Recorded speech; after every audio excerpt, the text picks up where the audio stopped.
RealGM Radio with Wes Goldberg is part of the RealGM Radio Network. Check out Mo Dakhil and Jared Dubin on the Double Dribble every Monday and Wednesday. On Monday, they talked about their takeaways from an instant classic between the Spurs and the Nuggets and some things that they're noting for the Spurs ahead of the playoffs. They also talked about if the Lakers are truly screwed after the Luka and Austin Reeves injuries and a really interesting Rookie of the Year race. You're going to want to check that out. On Thursday, I'm going to be joined by Basketball Poetry's Mike Shearer on Good Take to share the best takes that we've cooked up this week. Good Take goes up every Thursday. And today, I'll be joined by Adam Mares of DNVR Sports and the All-NBA podcast to talk about his thoughts on the Nuggets win streak, that Nuggets Spurs game, and whether or not Nikola Jokic needs to win a second championship and what he needs to do to win that second championship. Always enjoy talking with Adam. And then after that, RealGM's draft expert Zach Cohen joins me to talk about Michigan winning the national championship and the tournament's biggest risers ahead of the NBA draft. A ton of stuff to get to. Hope you enjoy. Let's jump in.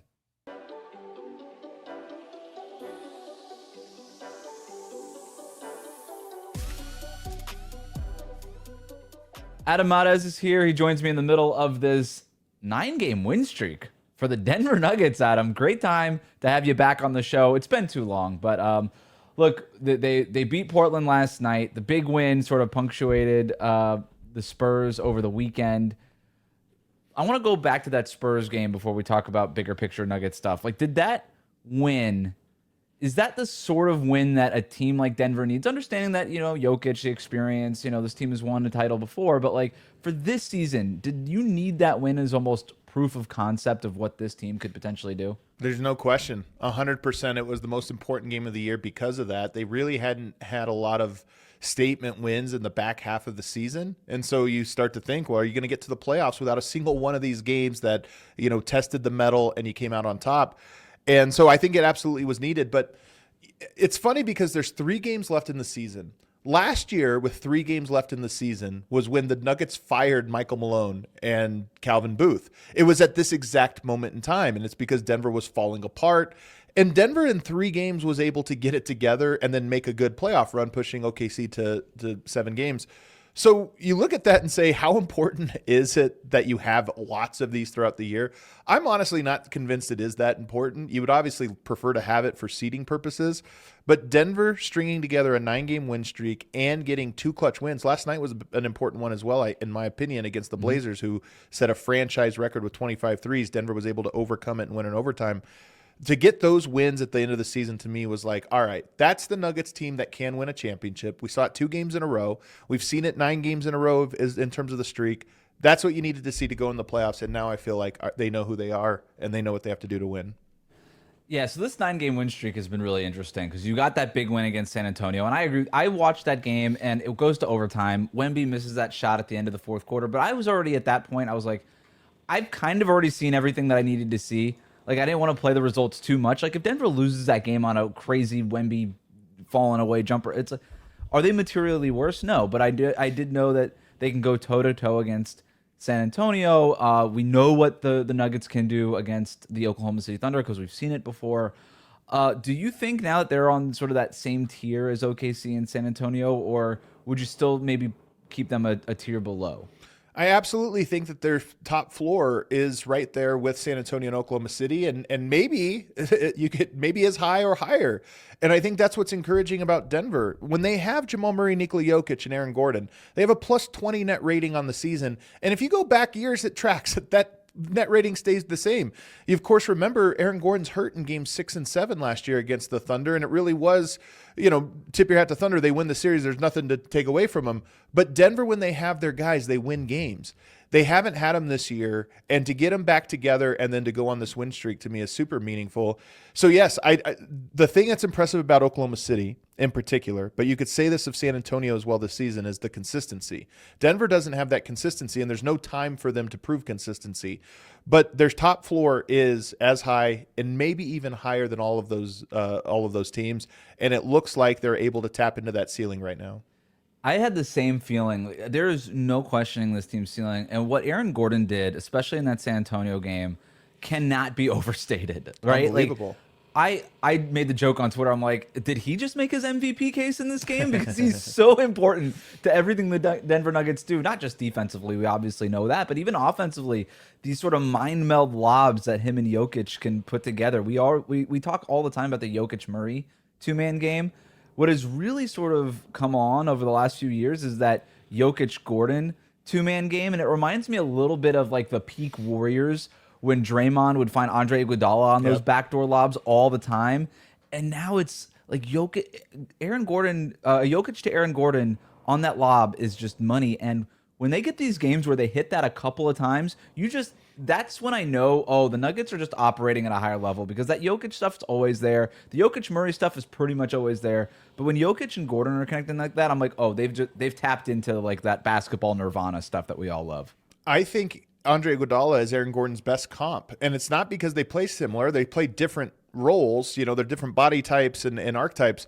But Iguodala was the counterweight to so much of what made the Warriors successful with the Steph, Draymond, Klay Thompson trio. Then you have the counterweight of a guy who always knows how to cut or space off of it properly, can finish the play. And then, oh, by the way, defensively, he gives you this guy that is a lockdown defender when it matters.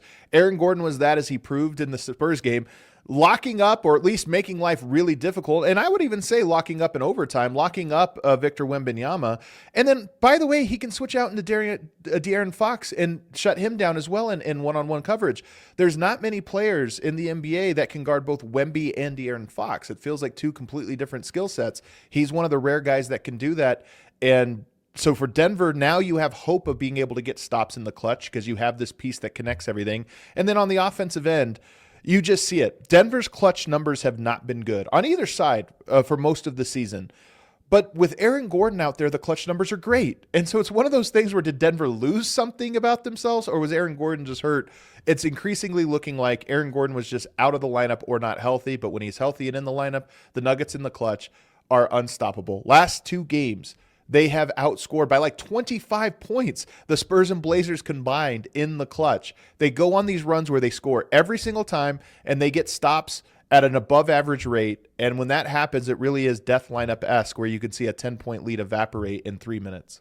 It's starting to remind me a little bit of that 2023 run where Denver finished 11th, 12th or something in defensive efficiency in the season, but they had that ability to turn it up, right? And we also saw them go Aaron Gordon in small ball 5 in the playoffs quite a bit. We haven't seen that a lot this season because of injuries, and also kind of feels like Adelman might be just sort of hiding that, kind of keeping that in his back pocket for maybe the playoffs. We have seen them play a little bit more small ball stuff with other lineups, and I do think that has been interesting over this final stretch. But we saw Valanciunas in the lineup again against Portland last night, and they kind of go back. So they've got options. But I thought that Portland game last night, Adam, I thought the defense was horrible for 3 quarters. Yeah. And then they were like, oh, we should probably go ahead and win this game now. And then in the fourth quarter, Portland, I mean, it was like Toumani Camara and Matisse Thybulle were getting wherever they wanted with the ball in their hands, right? Like there was no dribble containment. And then all of a sudden in the fourth quarter, like, oh, I guess we'll stop these guys. And they were able to turn it up, not to a level where they're elite defensively. They'll never be quite that. But they're able to just make the stops when they need them. And then when you combine that with the fact that, oh, Jokic is one of the greatest clutch time offensive players we've ever seen because of his ability to just make the right decision all the time. Now they're taking the ball, like the opponent is taking the ball out of the basket all the time, and that obviously helps feed the defense. It's starting to remind me over this last stretch, like this 9-game win streak, of that run where they won the championship. And what I really like about this 9-game win streak is you see a lot of win streaks in the NBA is powered by like 3-point shooting luck. As you just said, Portland, they broke or tied their record for most threes? They broke the record for most threes in franchise history. Matisse Thybulle tied his career high with 9 3. I think he was 9 of 12, maybe 9 of 13 on the game. And then, you had guys making threes that don't always make it. I'm sorry, Camara. Camara is the one that tied. Yep. So you had guys making shots that don't always make it. I agree the defense was porous, especially with the on-ball containment, which is the real thing. I know everybody will point to Jokic, and he is part of the problem some of the times. Part of the reason guys are attacking Denver's on-ball defenders is they're not as scared of the second line of defense. But at the same time, you had Denver's on-ball defenders getting blown by play after play early on.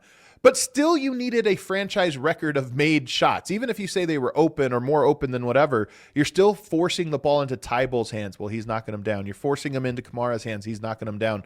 So some of this was just them running hot, but Denver got outscored by 39 points from the three-point line and outscored from the free throw line and still won the game. It's the only time in history that's ever happened. It's great. Memphis had like 29 threes last night. Didn't matter. They also lost. Maybe three-point shooting isn't as big of a deal as we once thought.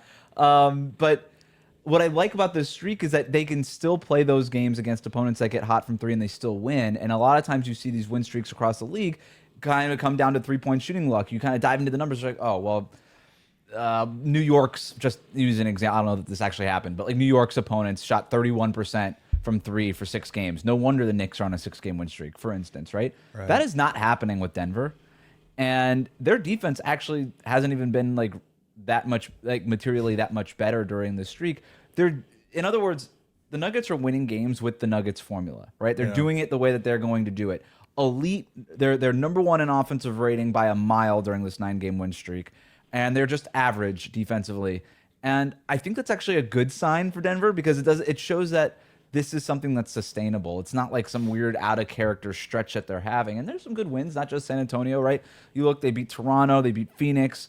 That Portland win last night, those are good wins. You got a couple games against Utah, bad Golden State team in there, but like that's the nature of a win streak. But they've largely been playing really well during this stretch. I think equally as important to all of this, the schedule has been so unbalanced. If you look at Denver, they looked great in the first month of the season, and they're looking great in the last month of the season. Well, that's where half of their home games came. They had these long homestands at the start of the year and at the end of the year, and they've looked good. They had a super condensed, road-heavy schedule for the middle portion, the meat of it, and that's the same time when they got a bunch of injuries. So Denver's looking like they're going to be a 52, 53, or 54 win team. That's a pretty good record. And to have the injuries in the tough portion of the season, I just think they're probably a 57, 58 win team that got diminished because of injuries at the wrong portion of the schedule. And, take that for what you will. Oklahoma City, San Antonio have had great years. They're 60-plus win teams. I think Denver is right in that same category that's just had a different path to getting here, but they're starting to play that way. Big question for them. Peyton Watson, to me, was like the breakout star of the year. And you talk about needing defenders. Christian Brown has a torn ligaments in his foot that he's rehabbed from, and I think that part of why he's getting blown by right now is that he is more banged up than because he's playing. You think, okay, he's healthy. He's just not at 100%. Aaron Gordon's been out. He's back now. Spencer Jones and, more importantly, Peyton Watson have been Denver's other defensive options they can go to. Peyton Watson was having a great year, and he got hurt right when this, in the last 7 weeks. And I'm just curious if he comes back and is a value add to Denver to his potential. I think he'll be in the rotation and he'll play a role. But part of what gets you excited was he was looking like a Jaden McDaniels copy. And if you added Jaden McDaniels to what we're seeing from the Nuggets in this 9-game win streak, you'd say, okay, that team has now a lot of weapons. Right. Is Peyton Watson able to become that coming back from injury? It's a huge question for what Denver's actual ceiling is. It's one of so many X factors in the Western Conference playoffs. I mean, Jaden McDaniels is an X factor. Yep. Like the real one is an X factor from Minnesota. And you look at the standings right now. So Denver, it looks like they're going to be the 3 seed, especially with the Lakers injuries. We'll see. TBD, right? But yeah. It looks like they have the best chance at the 3rd seed. And 3-6, there's a chance that would be Denver versus Minnesota, right? Yeah. And you've got the Timberwolves. They're dealing with Anthony Edwards is in and out. Jaden McDaniels is week to week with this patellar something. There's a lot of questions on both sides.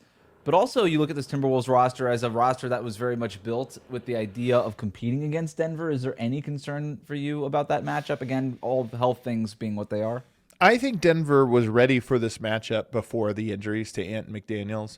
I'm not saying it would have been easy, but I think in years past you could say there really was a psychological edge to what they were doing. They just were tough. They swarmed Denver. Denver doesn't have ball handlers. They have Jamal Murray, and obviously you play through Nikola Jokic, so you don't need that traditional ball handler you run your half-court offense. But Minnesota uses that against them and says, okay, well, we're going to full-court press Jamal Murray. We're going to wear him down, and now you're going to have Bruce Brown or Christian Brown bring it up, and we're going to hound them too. And that's going to cause enough turnovers and just throw you out of your offensive rhythm enough to disrupt you. I think Denver is more prepared for that than they have been in previous seasons when fully healthy. They won 3 out of 4 against Minnesota this year. I think that they're ready for that one. But then when you throw in the McDaniels and Ant injuries, it's not like, Denver has Peyton Watson, and I'm wondering how healthy can he be and come back. It's an X factor. But it's not Jamal Murray and Nikola Jokic, which was what it is for them with Anthony Edwards, obviously. Right. So I look at that and say, I already like Denver in this matchup, even if I thought it'd be tough. But if those guys are hobbled, I think Denver has a strong upper hand in that. I'm going to ask you a purposely vague and open-ended question. Does Jokic need another ring? I need Jokic to have another ring. This question is always tough because his legacy, how we'll talk about him and remember him, will be impacted by how many championships he wins, and that's only fair. That's true of every player. Players get elevated for winning extra rings, maybe when we didn't expect it, but hey, they got a bunch of rings, so we'll elevate them in the standings, or they drop because they don't get the championships. I actually think that's the way it's supposed to be. If the whole point of the sport is to win, then I think we should grade players by that. I happen to think Nikola Jokic is as good as any player. Like, his best game is as good as any player that I've ever seen, even LeBron James. Like, his ceiling is that. So for me, I do think of him that way. But if he doesn't get the championships, I'll be alone on my island thinking this, and it'll be fair game. So in that regard, for his legacy to be what I think his skill and talent level is, I think absolutely he'll need at least one more ring. So he's 31 years old. Wemby's coming. The Thunder are here. Who knows? I'll ask you about the Eastern Conference here in a second.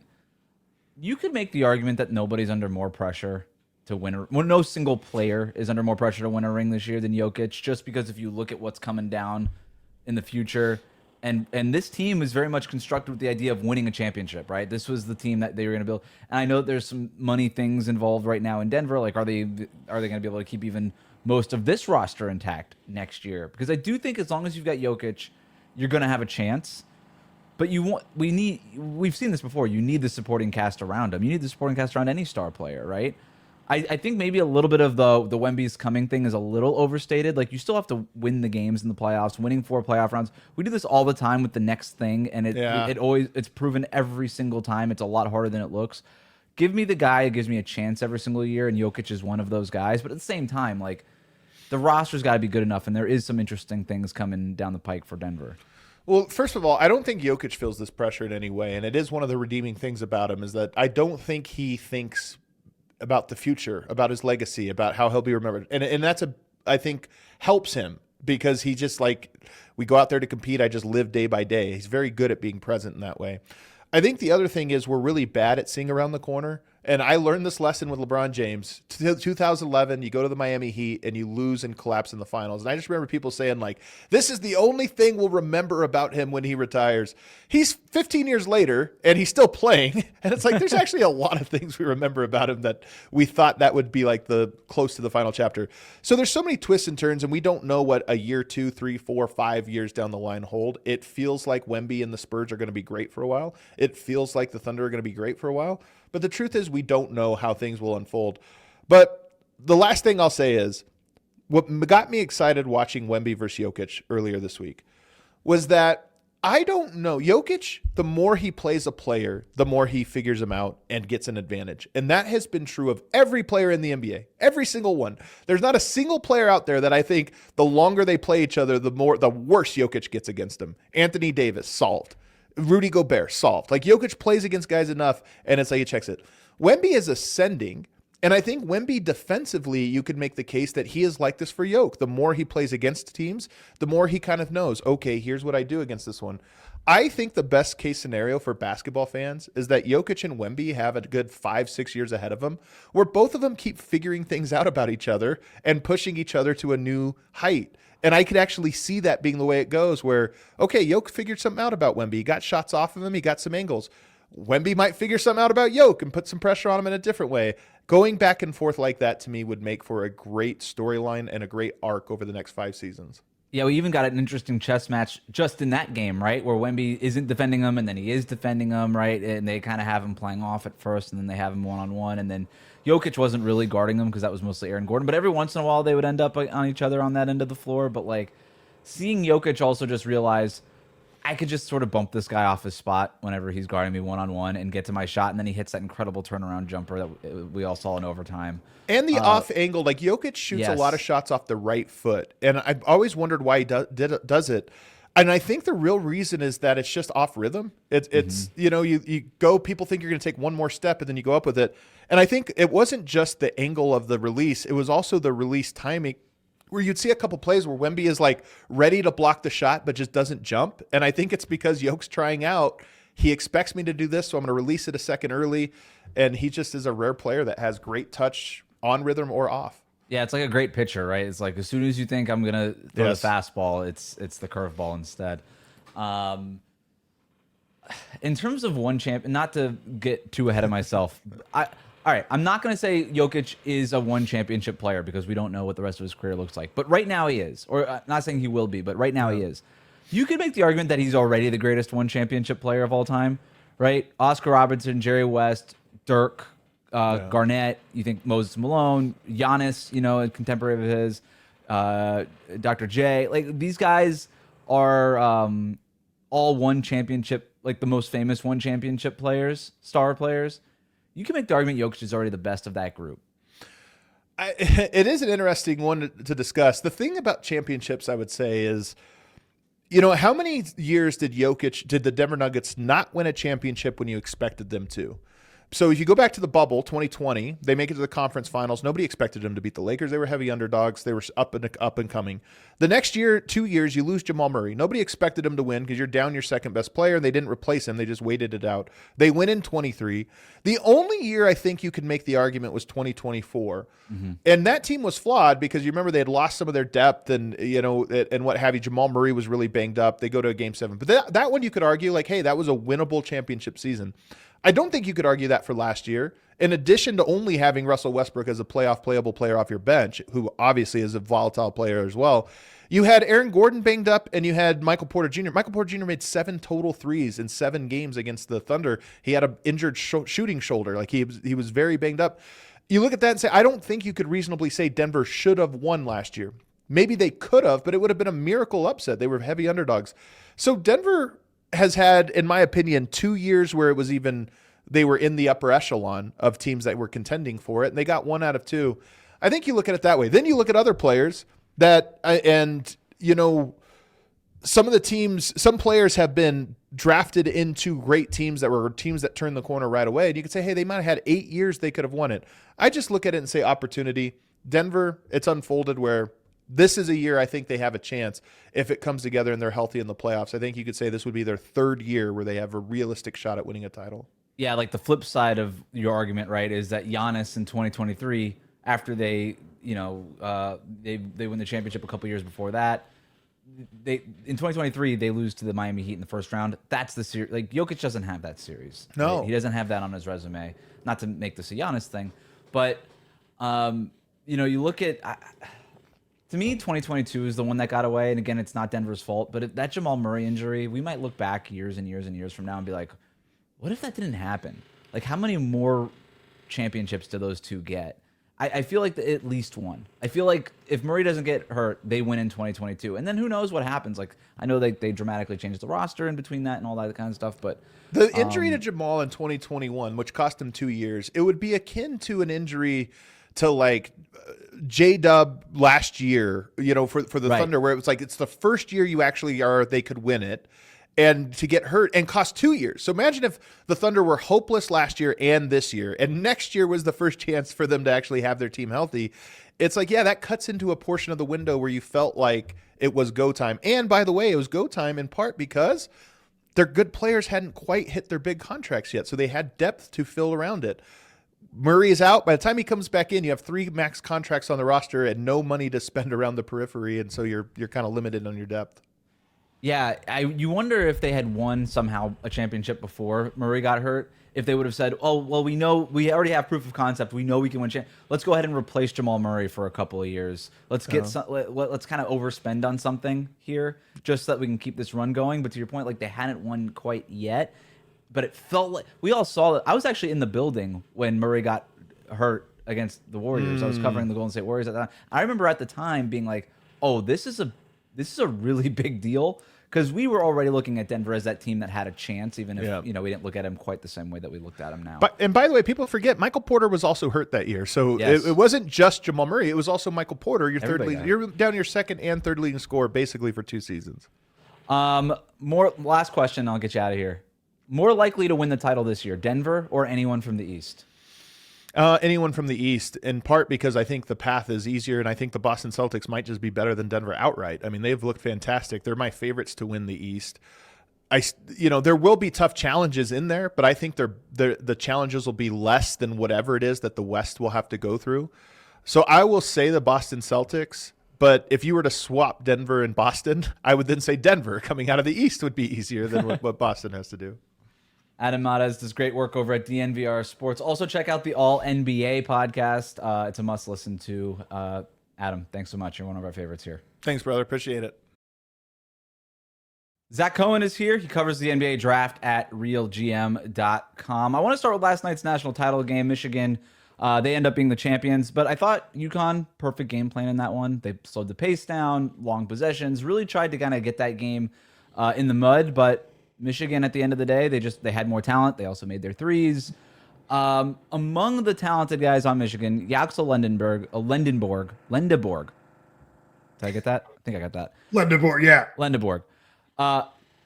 Michigan's best player, potential top 10 pick in this draft. He was hurt in the previous round, battled through ankle and knee injuries to play in that game, but clearly did not look right in the national title game. Did him playing help or hurt his draft stock?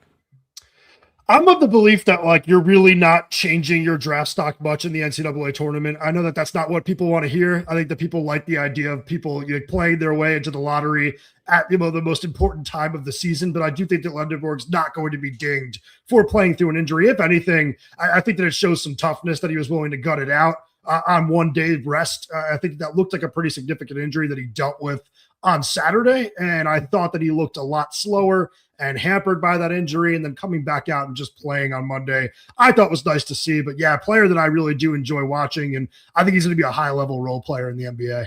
High-level role player, right? And that's mostly because of, his skill set, obviously, but also on the older side, he's 23 years old as a prospect. You kind of see him topping out as like a high-end role player then. Yeah, I don't really see the path to stardom for him. I think he's very good at a lot of different things. I don't think he's necessarily great at any one thing, but I do think he's proven now to be a winner. He's proven that he can do a little bit of everything. I think that he's going to contribute both offensively and defensively. And this is the type of guy that if you're a playoff team, you'd love to just kind of bring him into the mix in the 16 to 30 range. I know you pretty much just said you don't believe in this, but who helped themselves the most in the tournament in terms of draft stock? It still does happen, so I will say that. But I think there's a few answers. I think the boring one, or more the obvious one, is Darius Acuff Jr., who, across the SEC tournament and March Madness, 100% shot up draft boards. I think that that's a guy with a special on-ball ability to just kind of, control a game as a point guard, but also just light it up as a scorer. I heard Calipari say that, he's like a Chris Paul-esque type of floor general. And I tend to agree. I think that the concerns with Acuff are whether or not he's good enough defensively to play in a postseason setting. But I think you worry about that way down the road. I do think that he has played himself into the fourth spot in this draft. I think that, Caleb Wilson was there for the longest time. And maybe, a team does still fall in love with that size and athleticism that Wilson possesses. But after the top three, I think that Acuff has done enough to kind of make himself the most, enticing option there. But other than that, I do think two other players that kind of help themselves, Isaiah Evans from Duke and Nate Ament from Tennessee, two guys that kind of flamed out in their final games, but they did play well leading up to that, with Evans kind of stepping up in terms of shot creation for a Duke team that desperately needed it. Outside of Boozer, that team was somewhat weak offensively. And then Ament is a guy that just he is a 3-and-D prototype 100%. I don't see much more upside than that, but over the course of the season, earlier in the year, he really wasn't shooting that well. Defensively, I think he was a little disappointing, but kind of in the second half of the year and in the postseason, you saw everything that he has to offer, which is almost like an American version of a Zachary Risacher. So I'm I'm at the first floor of my draft prep right now. I have done very little of it. I'm mostly NBA. One of the reasons I wanted to have you on is because after the tournament, it's just a great way for me to kind of catch up on what's going on. The fact that you said Evans, though, as one of these guys who's helped himself in the tournament, I'm so glad you said that because it does back up my own eye test thing. As a very much of an amateur doing this, and like I said, not having done very little homework on this, there were Duke games or portions of Duke games where you watch it and you're like, oh, he's their best player, not Boozer, right? I thought he was tremendous, and I'd be interested to see like if he ends up going middle first round, like what's his sort of lane right now? Yeah, I think it's middle to end of first round. I also think that there's a chance that he ends up going back. I don't know for sure that he will be in the draft, but I do think this is a player that, is going to be a very good pro. And you just kind of look at the size he has at like 6'6", with decent length, the shooting that he possesses, which is 36% 3-point shooter, very, very confident, not just from three, but also stepping in and taking pull-up jumpers. I agree with you. There were points early in the first 3 rounds where it looked like he was their best player. I think a lot of that does have to do with the attention that Boozer demands, but it is going to be interesting to see what he looks like with NBA spacing, because it's just kind of the second, maybe even third year in a row where I think the Duke just played like an ugly brand of basketball and a slow brand of basketball where not a lot of players were able to really show what they can do offensively, which is why I think you see the big leap from like Con Knipple from last year to this year, where this setting just wasn't great for him to kind of show what he can do. Now we see with NBA spacing that he's a much better player than he showed at Duke. And I think you're going to see that with Boozer, and I think you're going to see it with Evans. I want to go back to Acuff because he's fascinating to me. And this is exactly the kind of player that I need your help on because I have done zero work on this guy. But smaller guard, the defensive things we get, you need to be so good offensively in today's NBA to really just be worth being a top pick and just being out there. We've seen small guards who felt like they had that offensive talent not pan out, whether it's a Rob Dillingham or a Scoot Henderson or some of these other players that have gotten picked in the top 10. They're not good enough offensively. And the kind of weird kind of key to all of this, you got to be pretty good offensively right away to get on the court so that you can continue to blossom offensively, understanding that you're never going to be that good defensively. But coaches don't want to play these rookies because they are so bad defensively. So it's kind of this double-edged sword thing. Is Acuff that guy offensively? Like, if you're talking about floor general, like if Calipari is comparing him to Chris Paul, like that sounds nice. I don't know how much utility there is for that kind of player in today's NBA, though. Yeah, I mean, you just said it really well. Like, these players are just kind of disappearing. Like, you saw Trae Young given away at the deadline. You see John Morant has no market in the NBA right now. He's going to have to be stellar in order to live up to his draft slot and be, an all-star caliber player. So it is really going to depend on fit, I think. Like, this is a guy that I think is perfect to be playing for like Jordi Fernandez in Brooklyn, who seems to be the type of coach that can maximize talent in every way imaginable. And we haven't really seen Jordi have to coach like a winning team yet. So maybe we don't know what it's going to look like in terms of like hiding a player like Acuff defensively. But I do think the difference between Acuff and the players that we just mentioned, like Scoot and Dillingham, is like there's an advanced level of polish that he has that just keeps offenses running. Like, it's not just him scoring or setting up an assist. It's also like the hockey assist, getting guys in the right spots. It's all like kind of going towards the one goal of winning a game. And he has the 3-level scoring ability on top of that. I think the size is going to be big. Like, his measurements will be big. He looks 6'3" is what he's listed as. People do say he's a little bit stronger than he's listed as, but I do kind of wonder if he's 6'1", 6'2", if that causes him to drop a little. Who's the best player in the draft?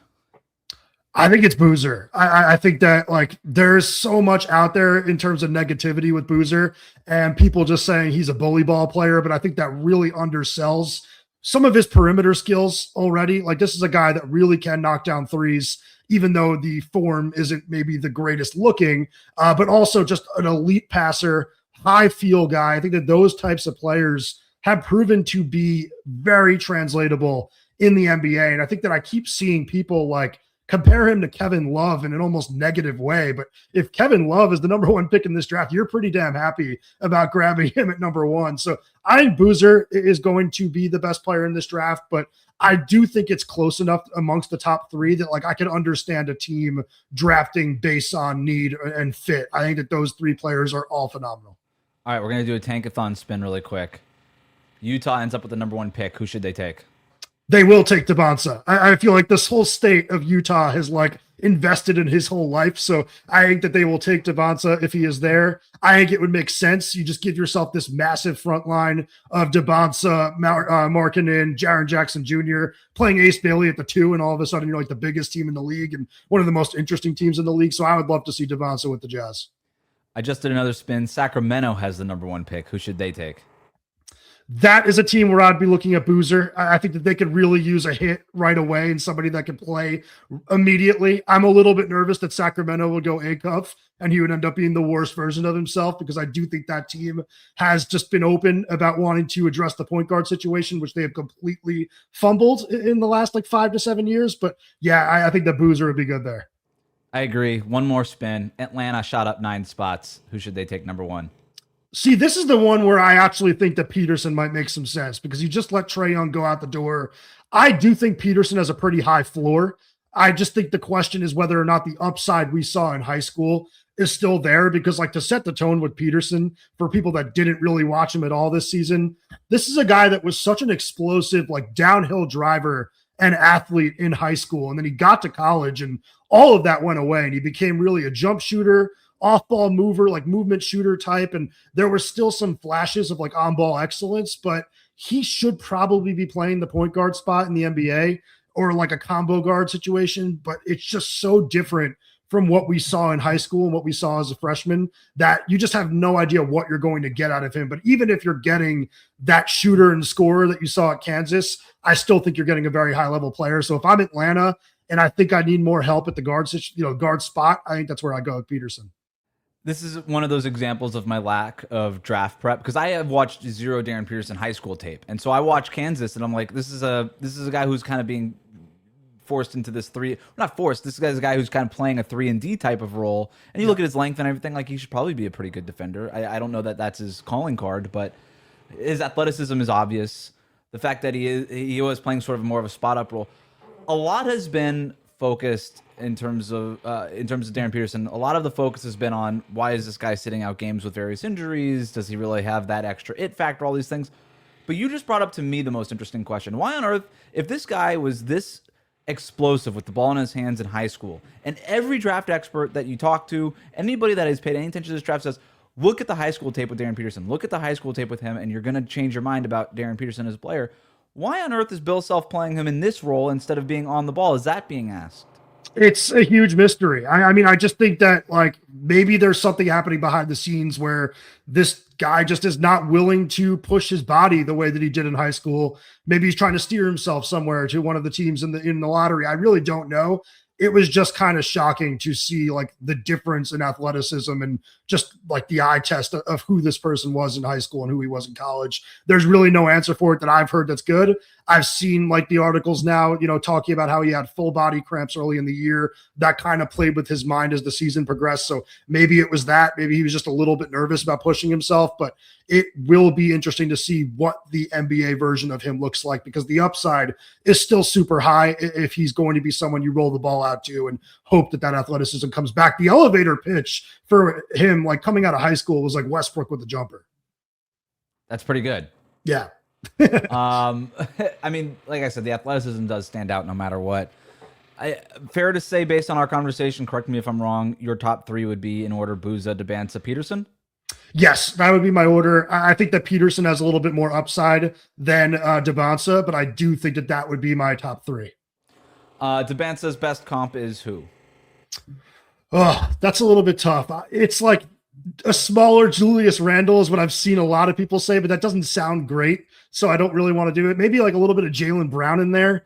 It's tough to do a player comp for him, but I could say with certainty that that's a guy that you could throw on the floor from day one and expect 17 to 18 points. He is just so polished as a scorer. I think that the jumper definitely needs to improve, but the moves he has, the counters, all of the stuff that he can do to create offense for himself, to handle the ball a little bit. You saw towards the end of last season that Richie Saunders, BYU's second best player and best shooter, got injured, and then all of a sudden it's just the Debanza show. He's scoring 40 and 10 every night. So I think that you could expect him to be special from day one. This last draft class we had stocked super deep. I think we're going to look back on this last draft class as one of maybe the deeper classes we've had in a really long time. And obviously, you've got Knipple and Dylan Harper and some of these guys at the very top. Cooper Flagg, obviously, that we all like. It feels like this draft has a very clear top, and we feel good about the top players in this draft. But how deep is this class? So I think it's really deep because I think that there's a huge number of like on-ball guards that can really make, a difference at the NBA level, whether you're talking about like Acuff or Keaton Wagler, Mikal Brown Jr. There are so many guards in this draft that I think are going to be starter level players in the NBA. And I just think that that's going to end up making people almost like think of point guards as an afterthought because you're going to feel like you can get one later in the draft. But there's so many good players in this draft. I think that, if you're talking about like actual like all-star types, I think maybe you're talking about 7 or 8 players. But in terms of like contributors down the board, I think it's going to be really deep with very good players, like even like a Joshua Jefferson from Iowa State, somebody that I keep seeing mocked in the second round. That's somebody I think is going to be very good. So I think this draft's like 40, 50 deep with like starter level talent. I really think it's going to be a special class. Who has the most at stake, maybe to lose or to gain over whatever this next process is? We're going to have the measurements come in. You're going to start having in-person workouts with teams, all of this stuff, right? Like the tournament's over, the basketball season's over, everything on the court is over. But a lot of the boards change now because you talk to people around the league, they start diving into the film. You start thinking about players a little bit differently than you did when you were watching them live in person during the course of the season. So you've got the film work stuff, you've got the interview stuff, and you've got some of the combine measurement stuff that's going to come out here. Who do you think maybe has the most at stake in terms of maybe let's stay positive. Like who has the most to gain throughout this process, do you think? I think Jaden Quaintance from Kentucky is a name you're going to hear a lot for that type of question. And also the type of guy that like has some untapped potential that we didn't see in college. I mean, this was a player that at Arizona State as a freshman, he looked the part of like the best defender in all of college basketball. And he transfers to Kentucky after tearing his ACL in Tempe. Got a huge NIL offer from Kentucky. Didn't play much this year. Like he had injuries. The fit didn't work out. Whatever it was just a weird season for him. But he's going to be a pro next year.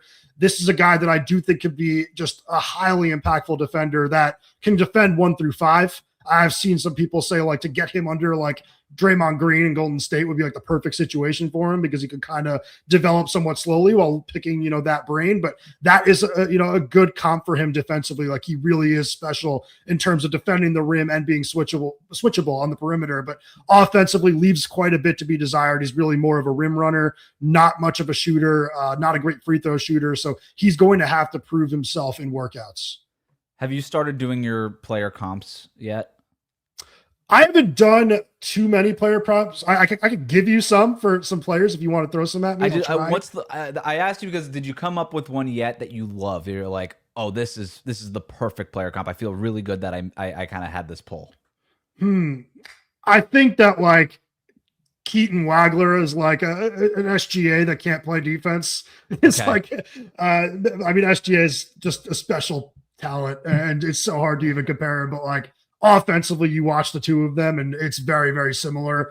I think Mikal Brown Jr., who I mentioned before, very similar to Trae Young in terms of what he can do as a shooter off the bounce and just how good of a passer he is, in pick and roll actions and all of that. I think that he's just an electric playmaker that is kind of like a bigger version of a Trae Young. But yeah, I haven't really dug too deep into the player comps, but that's the best I can do. All right, last thing I want to do with you here. Again, somebody who has not started his draft prep, I'm going to ask for your help. I'm going to ask you to play matchmaker for players that I like. So you're an NBA draft expert. You do great work for us over at RealGM.com. You're diving into all these players. You've got an opinion on all of these players. I don't do that. I love the draft prep part of this, but I tend to zero in on just players that I like and just be like, oh, and then I root for them to go to places that I think they'd be good fits. So I have I typically have like archetypes of player types that I like and that I gravitate towards. So I'm basically going to ask you to play matchmaker for me.